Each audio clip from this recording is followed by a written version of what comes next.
All right. Hello, everybody. Good afternoon, or whenever you're watching this. It's Joe Whitehorse here. We're here for the Junior Prom Information and Expectations meeting, in case you weren't able to make our actual meeting on March 5th. So I'm here with Ms. DeVito from Horizons. Ms. DeVito, would you mind introducing yourself? Hello, my name is Kelly DeVito, and I work at Horizons Counseling and Education Center.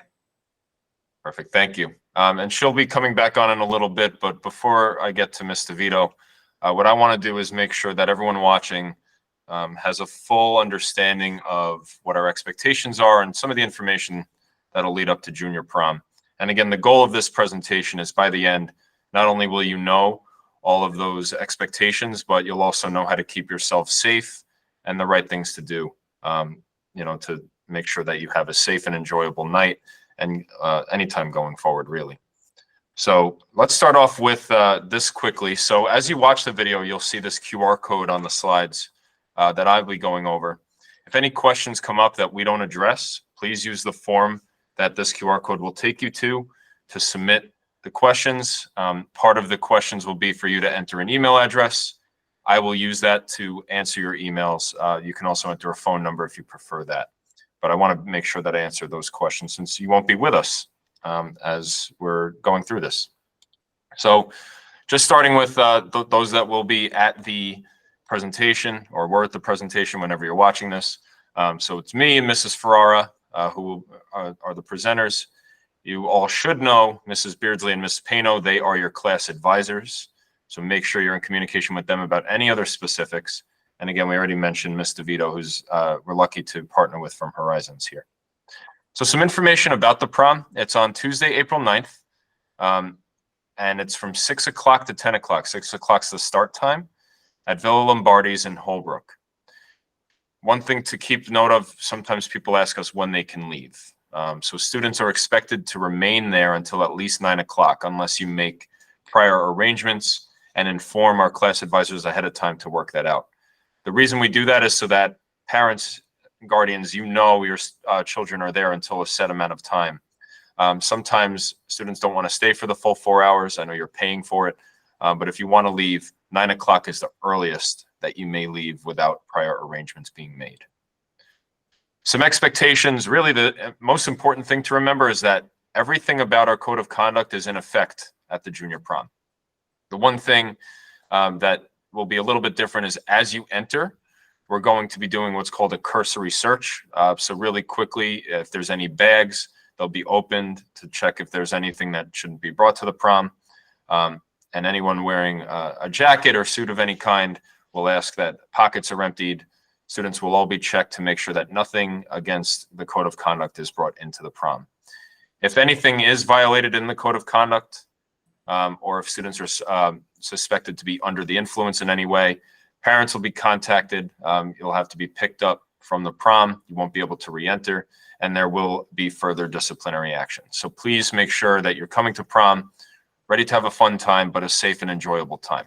And make sure that what can be done in school is also, or that what can be done in school is also what can be done at the prom. All right, nothing else outside of that.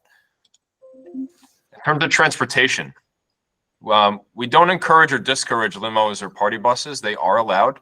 Typically, we leave that up to the venue. They have no issue with that. So if you prefer to get there through a limo or a bus, that is fine. Again, just make sure you're safe, please. We encourage carpooling because we don't know how parking will shake out. So we want to make sure that everyone's safe. That's the most important thing. Make sure you're there to arrive at 6 for the entry. Try not to get there too much earlier than that because the venue won't let us in before. So we want to make sure that you're not waiting. And you may only drive if you have a Class D license. So those of you that have a Class DJ license, you cannot drive to the prom. One other thing to note is when you leave the prom, you may not return. So if you are going home at 9 o'clock, you can't come back at 9:30. Okay, once you leave the prom, you may not return. And if at any point, for any reason, if you need to go to your car for the prom, let's say you forgot something in there and you want to go get it, you'll be escorted there by an administrator or by security. Last thing is tickets. So once you satisfy the pre-prom requirements here, you can pay via cash or Venmo in the amount of $100. It's a great price for a prom. You have to complete a permission slip. and this pre-prom meeting. If you weren't in attendance, you're watching this video. For outside guests, they need to be under 21 years old. So no one 21 years or older is permitted. We'll need an additional permission slip, current photo ID, and a good standing form filled out by the outside students district. And all the copies of the forms can be found on the Class of 2025 Google Classroom. You may also see your advisors if you have any specific questions. So the tickets are now on sale. So with that said, what we're going to talk about now is just some ways to keep you safe during prom season and really any season. So Ms. DeVito, I'm going to pass it off to you now to talk about Horizons a little bit and that stuff. Great. Thank you very much. So just a little bit more about Horizons. We were established in 1979 and we're located right on Main Street in Smithtown. We are an outpatient substance use program and we provide services for adults, adolescents, for treatment, prevention, and community education. Our treatment services start at the age of 13. Our prevention services are for all ages. We do have a satellite office located in room 143. Alexis Stern is the counselor who is in that room. She's there on Wednesdays and Thursdays from 8 to 3. And she runs groups on a rotating bell schedule, so periods 2 through 9.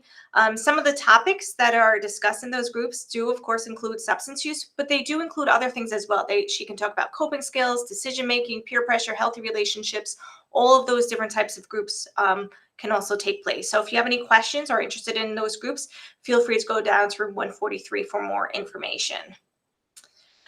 So today we want to talk about alcohol. It is the most widely abused drug that is used, and inside our township, we do find that binge drinking and mixing alcohol are two major concerns. So just a little bit more about binge drinking. Binge drinking is for females when you drink 4 or more drinks within an hour, and for males, 5 or more drinks within an hour. And we do find that a lot of teens don't understand what a standard drink size is. So if someone is consuming liquor, that would be 1.5 ounces of liquor. Beer is 12 ounces and wine is 5 ounces. So if you are drinking from, say, a solo cup, a red solo cup, and you're just pouring in liquor into it, that's going to be more than 1 drink. If you're drinking a large can of beer, say 40 ounces, that's going to be at least 3 drinks. So it's important to understand what a standard drink size is, because the more you drink, the more dangerous it becomes. Even 1 drink can be very dangerous. So many of the parties that we hear about do take place inside of houses, inside this neighborhood and neighboring towns as well. It's available, it's easily accessible. And so that's why people are finding it inside the houses. There are many different ages at these parties. Even people inside of their 20s do go to these parties as well. So that's something to keep in mind.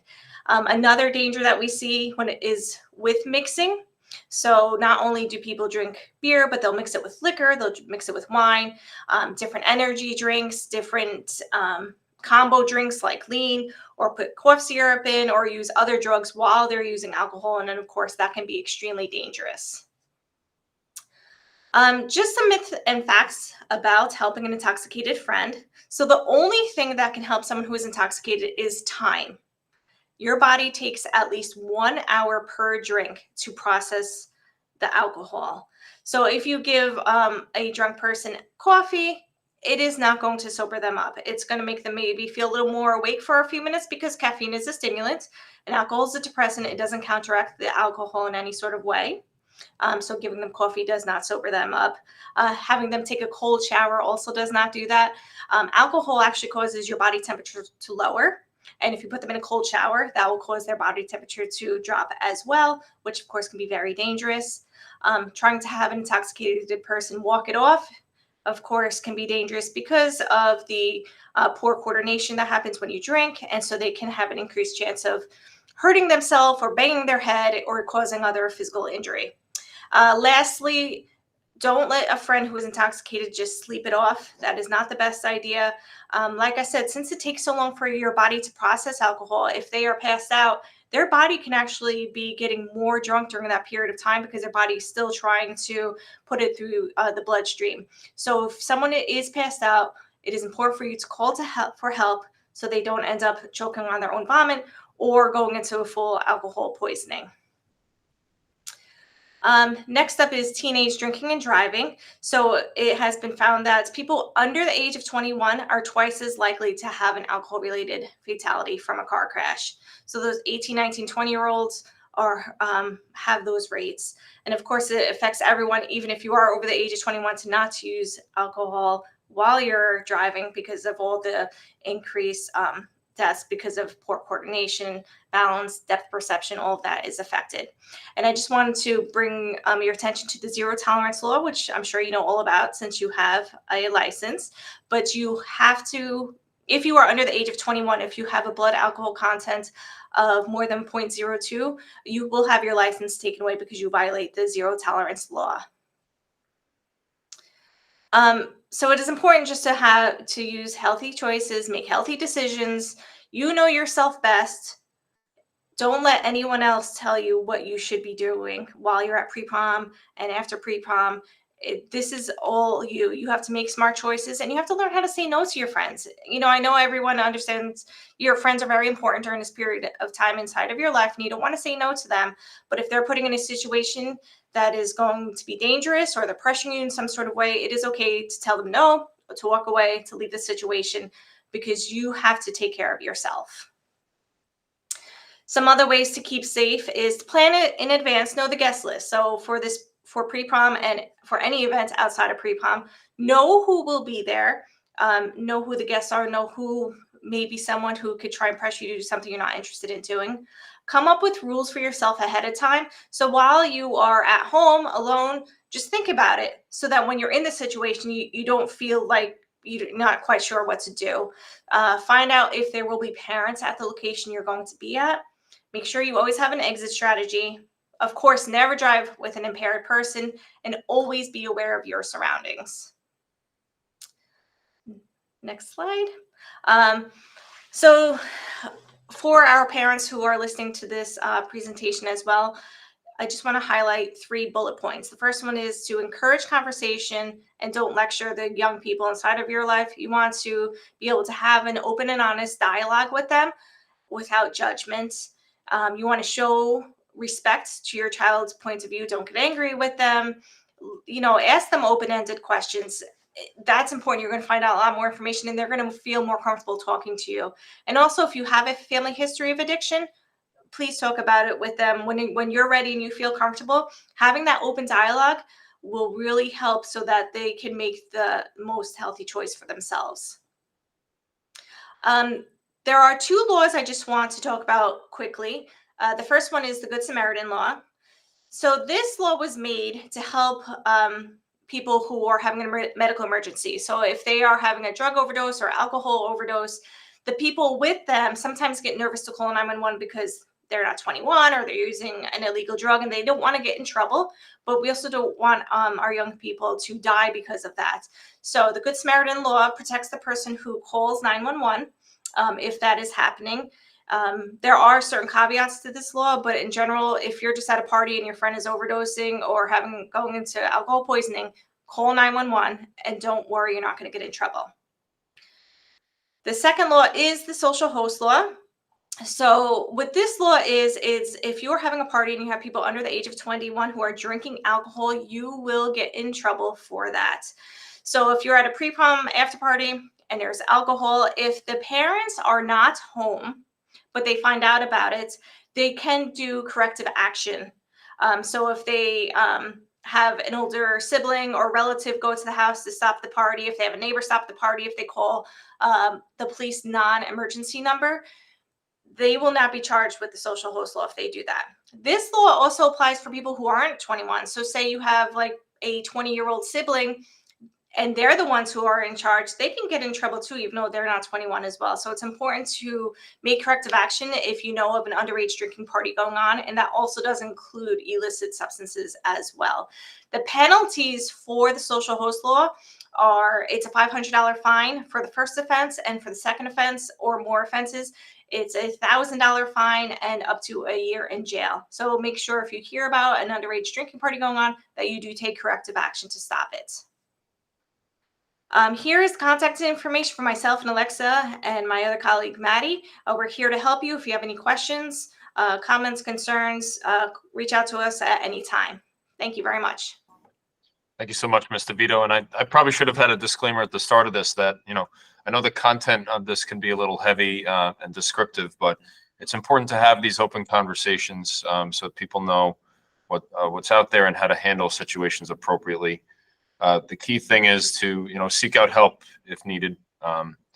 Make smart choices. We want all of our students to be safe and have a good time, and to do things that are safe in school. So we remind you of these rules and this information for that reason. And like I said before, I'm going back a few slides. If there are any questions that came up, actually, I'll leave up the ticket slide. If there are any questions that came up during the presentation, please use that QR code in the corner to submit them. And don't hesitate to reach out if there's anything additional that we can do for you. But we hope that the presentation here was informative, to the point, and we look forward to everyone having a safe and enjoyable prom time and prom season. So thank you again to Ms. DeVito and Horizons, and we'll see you all at the prom on April 9th. Have a great day, everybody, or a great night whenever you're watching this.